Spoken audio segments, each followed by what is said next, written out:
আসসালামু আলাইকুম প্রিয় দর্শক, আপনাদের সকলকে আমন্ত্রণ জানাচ্ছি। সাজ্জাদ কাদিরের সালাম, প্রীতি এবং শুভেচ্ছা নিন। এই মুহূর্তে আপনাদের সামনে কথা বলতে চাই দিশেহারা ইউনূস ভারতকে শেখ হাসিনা বিষয়ে নিষেধাজ্ঞা, এই প্রসঙ্গটা নিয়ে আপনাদের সামনে কথা বলবো। নিষেধাজ্ঞা বা অনুরোধ যেভাবেই বলুন না কেন বলি। আপনারা জানেন যে গতকালকে ইউনূস সরকারের পক্ষ থেকে ভারতীয় একজন কূটনীতিককে ডেকে বলা হয়েছে যে ভারতে নির্বাসিত বাংলাদেশের প্রধানমন্ত্রী শেখ হাসিনা যেন ভারতীয় গণমাধ্যমে কথা না বলেন। ইউনূস আসলে দিশেহারা হয়ে গেছে, ইউনূস আসলে পাগল হয়ে গেছে। দিল্লিতে নির্বাসনে থাকা প্রধানমন্ত্রী শেখ হাসিনাকে মূলধারার ভারতীয় গণমাধ্যমের সঙ্গে কথা বলার সুযোগ করে দেওয়াটা দুই দেশের জন্য মোটেই সহায়ক নয়। তাই অবিলম্বে ভারতীয় গণমাধ্যমে শেখ হাসিনার কথা বলার সুযোগ বন্ধ করতে ভারতকে অনুরোধ জানিয়েছে বাংলাদেশ। গতকাল বুধবার ভারতীয় উপ হাই কমিশনার পবন ভাদেকে পররাষ্ট্র মন্ত্রণালয়ে তলব করে বাংলাদেশের পক্ষ থেকে দক্ষিণ এশিয়া অনুবিভাগের মহাপরিচালক এ বার্তা দেন। দিনের প্রথম ভাগে ভারতীয় হাই কমিশনারকে পররাষ্ট্র মন্ত্রণালয়ে তলব করা হয়। কূটনৈতিক সূত্রে জানা গেছে, ভারতীয় কূটনীতিকের কাছে ভারতের রাজধানী দিল্লিতে বসবাস করা বা নির্বাসনে থাকা বাংলাদেশের প্রধানমন্ত্রী শেখ হাসিনাকে মূলধারার ভারতীয় গণমাধ্যমে কথা বলার সুযোগ দেওয়ায় বাংলাদেশের গভীর উদ্বেগ আনুষ্ঠানিকভাবে জানানো হয়। পররাষ্ট্র মন্ত্রণালয়ের পক্ষ থেকে বলা হয়, বাংলাদেশে মানবতা বিরোধী অপরাধে বিচারের মুখোমুখি এক কুখ্যাত পলাতক আসামিকে আশ্রয় দেওয়া এবং তাকে বাংলাদেশ বিরোধী ঘৃণামূলক বক্তব্য ও সন্ত্রাসী কর্মকাণ্ডে উস্কানি দেওয়ার জন্য মঞ্চ করে দেওয়া, এই পদক্ষেপ দুই দেশের মধ্যে গঠনমূলক দ্বিপক্ষীয় সম্পর্ক গড়ে তোলার ক্ষেত্রে সহায়ক নয়। ভারতীয় কূটনীতিককে বলা হয়েছে, অবিলম্বে শেখ হাসিনার গণমাধ্যমে কথা বলা বন্ধের বিষয়ে তিনি যেন নয়াদিল্লিকে বাংলাদেশের অনুরোধটি জানান। নির্বোধ দিশেহারা ইউনূস সরকার দিশেহারা হয়ে যা খুশি তাই করছে। আপনারা খেয়াল করে দেখুন যে গতকাল দিনের প্রথমার্ধে ভারতীয় দূতকে ডেকে নিষেধাজ্ঞা দিচ্ছে, যে নিষেধ করছে যে ভারতীয় গণমাধ্যমে যেন শেখ হাসিনা কথা না বলেন। অথচ বিকেল বেলায় ইন্ডিয়া টুডে শেখ হাসিনার সাক্ষাৎকার প্রকাশ করছে। নিষেধ করে দাবিয়ে রাখা কি যায়? গত কয়েক মাস আগে থাইল্যান্ডে বিমস্টেক সম্মেলনের ফাঁকে হাতে পায়ে ধরে ইউনূস ভারতের প্রধানমন্ত্রী নরেন্দ্র মোদীর সাথে একটা সাক্ষাৎ ম্যানেজ করতে পেরেছিলেন। সেই সাক্ষাতে ইউনূস প্রধানমন্ত্রী নরেন্দ্র মোদীকে বলেছিলেন যে শেখ হাসিনা যেন গণমাধ্যমে কথা না বলেন, সোশ্যাল মিডিয়ায় কথা না বলেন। কিন্তু কি হয়েছে? কথা আরো বেড়ে গেছে। কদিন আগে বিবিসি একটা রিপোর্ট করেছে যে শেখ হাসিনাকে ভারত আনলক করে দিয়েছে। শুধু আনলক নয়, আমি ফ্রাঙ্কলি বলি যে ভারত রীতিমতো সহযোগিতা করছে, পৃষ্ঠপোষকতা করছে শেখ হাসিনাকে। এটা ভারত অফিসিয়ালি কখনো বলবে না, আমি আনঅফিসিয়ালি বলছি, পৃষ্ঠপোষকতা সহযোগিতা করছে। বিশ্ব গণমাধ্যমের মূল কেন্দ্রে এসে গেছেন শেখ হাসিনা। বিশ্বের প্রভাবশালী সব গণমাধ্যমে সাক্ষাৎকার তো দিচ্ছেনই, আর প্রায় প্রতিদিন ভারতীয় গণমাধ্যমে তিনি সাক্ষাৎকার দিচ্ছেন। কাজেই এইভাবে তো দাবিয়ে রাখা যাবে না। বাংলাদেশের গণমাধ্যমে শেখ হাসিনা আওয়ামী লীগের খবর প্রকাশ করতে সরাসরি বাধা দেওয়া হচ্ছে।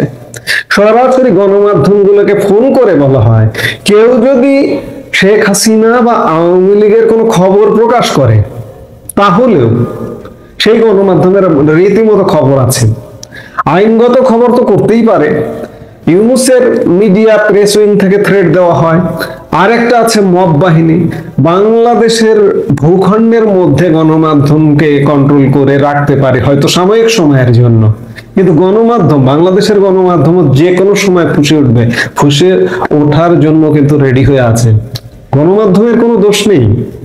গণমাধ্যম আয়নার মতো ঝকঝকে দেখা যায়। আমার গণমাধ্যমকে কন্ট্রোল করে রাখা হয়েছে।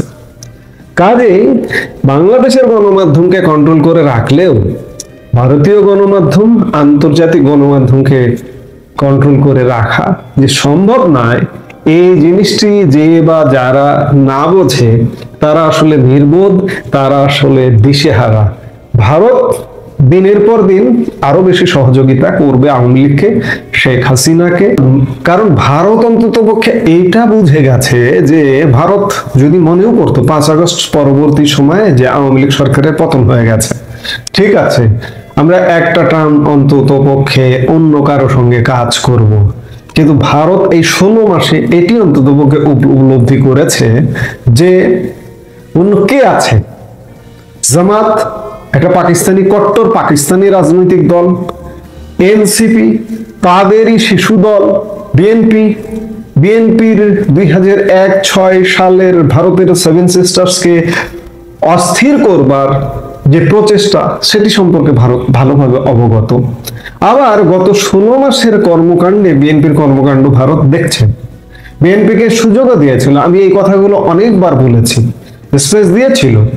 5 আগস্ট সরকার পতনের পর সাথে সাথে ভারতীয় হাই কমিশনার প্রণয় ভার্মা বিএনপি মহাসচিব মির্জা ফখরুল ইসলাম আলমগীরের সাথে সেপ্টেম্বর মাসে সাক্ষাৎ করেছিলেন, কিন্তু মির্জা ফখরুল ইসলাম আলমগীররা কিংবা বিএনপি এই অপরচুনিটিটাকে, সুযোগটাকে কাজে লাগাননি। কাজে যদি লাগাতেন, ওইটাকে যদি পিক করে নিতে পারতেন, আওয়ামী লীগকে অনেকদিন বাইরে রাখা সম্ভব ছিল, কমপক্ষে একটা টার্ম বাইরে রাখা সম্ভব ছিল, কিন্তু এই মুহূর্তে আর কোনো অপশন নেই। আওয়ামী লীগকে প্রমোট করতে হবে, শেখ হাসিনাকে প্রমোট করতে হবে, এবং বাংলাদেশের জনগণ তৈরি হয়ে গেছে। ভারত এটি বুঝছে যে বাংলাদেশের জনগণ, ভারতের কাছে এই রিপোর্টটা আছে, বাংলাদেশের জনগণ এখন আবার আওয়ামী লীগকে চাইছে। কাজেই ভারত বারবার একটা জিনিসে জোর দিচ্ছে যে অবাধ, নিরপেক্ষ এবং সুষ্ঠু একটা নির্বাচন হতে হবে বাংলাদেশে, এবং ইনক্লুসিভ নির্বাচন হতে হবে, এবং ইনক্লুসিভ নির্বাচন হলে স্বাভাবিকভাবে আওয়ামী লীগ অংশগ্রহণ করবে। এবং ভারত এই কথাটা বলছে যে যেই বিজয়ী হোক না কেন তার সাথে সরকার কাজ করবে, ভারত সরকার কাজ করবে, নির্বাচনটা গ্রহণযোগ্য হতে হবে, অবাধ হতে হবে। নির্বাচনটা যদি অবাধ, নিরপেক্ষ এবং গ্রহণযোগ্য এবং অন্তর্ভুক্তিমূলক নির্বাচন হয়, স্বাভাবিকভাবে আওয়ামী লীগের যে ভূমিধস বিজয় লক্ষ্য করা যাচ্ছে, এটি কিন্তু ভারতও বুঝছে। এই বোঝা থেকেই শেখ হাসিনাকে আনলক করে দিয়েছে। বিশ্ব গণমাধ্যমে শেখ হাসিনা প্রতিনিয়ত কথা বলছেন, ভারতীয় গণমাধ্যমে তো প্রতিদিন কথা বলছেন।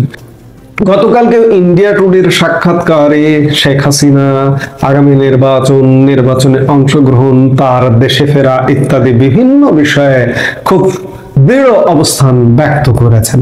কাজেই দিশেহারা ইউনূস যতই ভারতকে নিষেধ করুন যে শেখ হাসিনাকে আপনি অফ করুন কিংবা শেখ হাসিনাকে আমাদের হাতে তুলে দিন, কাজ হবে না, কোনো কিছুতেই কাজ হবে না। কারণ আপনি যে কাজ করছেন সেটি একটি অবৈধ কাজ, অবৈধ আন্তর্জাতিক অপরাধ ট্রাইব্যুনাল, যেটিকে ক্যাঙ্গারু কোর্ট বলা হচ্ছে, সেই ক্যাঙ্গারু কোর্টের মাধ্যমে একটা অবৈধ বিচার। আজকে আমরা যে দিন কথা বলছি 13 নভেম্বর, রাজধানী ঢাকায় লকডাউন চলছে এবং আইসিটির শেখ হাসিনার বিরুদ্ধে রায়ের দিন ধার্যের একটা দিন ছিল আজকে। ইতিমধ্যে দিন ধার্য হয়ে গেছে, আজকে 13 নভেম্বর, আগামী 17 নভেম্বর শেখ হাসিনা, আসাদুজ্জামান খান কামাল সাবেক স্বরাষ্ট্রমন্ত্রী, সাবেক আইজিপি আব্দুল্লাহ আল মামুন, তাদের বিরুদ্ধে রায় ঘোষণা হবে। আব্দুল্লাহ আল মামুন যদিও বা এখন রাজসাক্ষী, তিনি সরকারের সাথে আতাত করে হোক বা চাপে পড়ে হোক তিনি রাজসাক্ষী হয়েছেন। এই রায়টার দিন ধার্য করা হয়েছে আগামী 17 নভেম্বর। যেটি হোক, ইউনূস নির্বোধের মতো একটা করে কাজ করছে, যার দরুন আবারও ভারতীয় দূতকে ডেকে নিষেধ করলেন, কিন্তু এই নিষেধ কোনো কাজে দেবে না। এই কান দিয়ে শুনেছেন তিনি, আরেক কান দিয়ে বের করে দেবেন। ভারত এটিকে আমলে নেবে না। শেখ হাসিনার সাক্ষাৎকার ভারতীয় গণমাধ্যমে প্রতি সপ্তাহে প্রকাশিত হবে, বিশ্ব গণমাধ্যমে প্রকাশিত হবে, বাধা দিয়ে আটকে রাখা যাবে না। এই মুহূর্তে এ পর্যন্তই। সবাই ভালো থাকুন, সুস্থ থাকুন।